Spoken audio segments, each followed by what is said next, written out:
Кеңештин депутаттары мыйзам чыгаруу менен биргеликте контролдук функциясы бар да. Анан мен комитеттин чечимине мындай карап отурам да, карап отуруп бүгүнкү күндө комитет ушу көзөмөлдү алып салуу жөнүндө маселени коюштур да. Бул менин оюмча туура эмес да. Эмне үчүн дегенде биздин мамлекеттин тышкы карызынын негизги дээрлик көпчүлүгүн ошол жол тармагын түзөт. Бул мамлекеттин бюджетинен каржылана турган баягы акча каражаттары да. Эми акыркы күндөрдөгү проекттерди карап көрүңүздөр. Мисалы үчүн Бишкек Кара Балта жолу. Бул жерде 45 километр жол. Жалпы ар бир километр жолго $1,560,886 bir kilometrine баягы акча каражатын колдотуп атабыз. Бирок доллар менен эмес, бүгүнкү курс менен эсептегенде 1 километрине 120 миллион сом. Бул проекттердин баарында проблема бар. Өзүңүздөр билесиздер. Туурабы? Бүгүнкү күндө бул проект баштапкы суммасынан дагы 7 миллион долларга кымбаттай турган болуп атат. Туурабы? Жанар Саматович. Аны аныктап атабыз.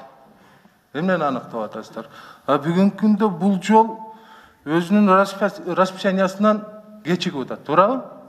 1 жылга. Кечигип атат, туура. Кечигип атат.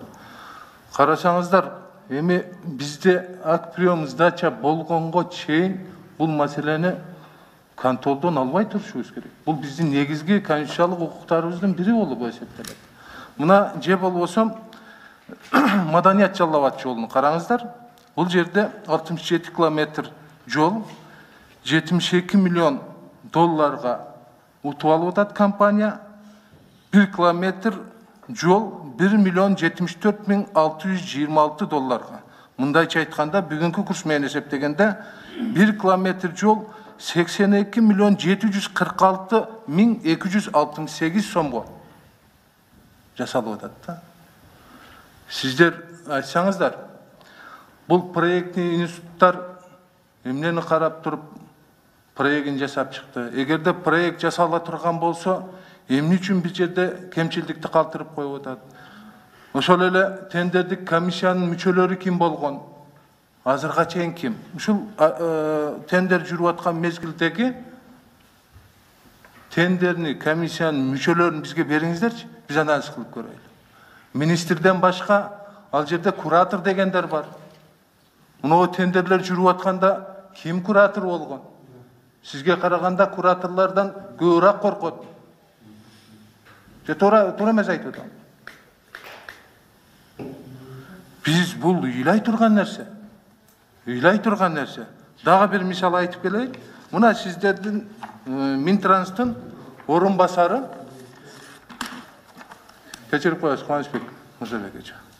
Эметип калып атат. Кечирим сурайм.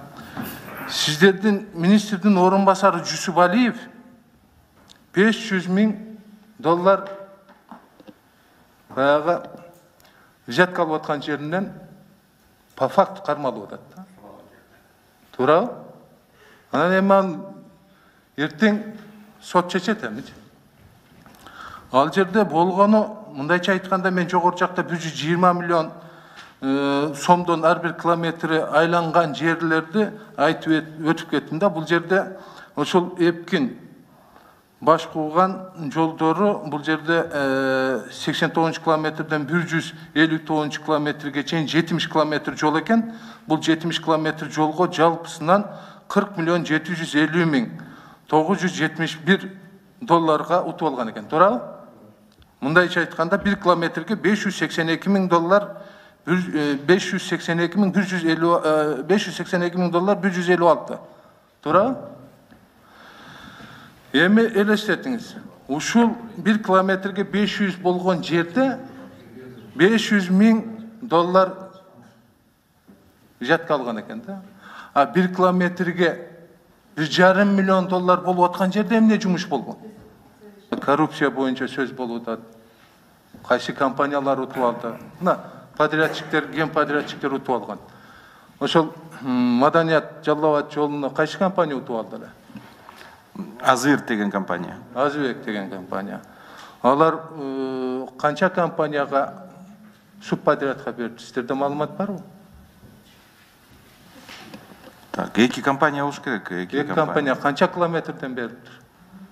Но мен толук маалыматты Маалыматты бүгүн беришиңиз керек. Болбосо биз кантип жаап коебуз? Алардын бир техникасы жок. Ал жерде ата мекендик компаниялар бүгүнкү күндө субподряд менен жасап атат. Же жалган айтып атамбы? Ошолордун договорун хотя бы карап койгулачы. Мына ар бири 1 миллион канчалар? 1 миллион 74 миң 626 долларга ген подрядчик утуп алыптыр. Субподрядка канчага алыптыр? Алар договорунда жашырбайт да. Көрүп туруп ушул жөнүндө бизге маалымат берип койбойсуздарбы? Анан айтасыздар, биздин ата мекендик компаниялар жашай албайт, алардын тажрыйбасы жетпейт деп. Бирок жашап аткан негизги биздин ата мекендик компаниялар болуп атпайбы?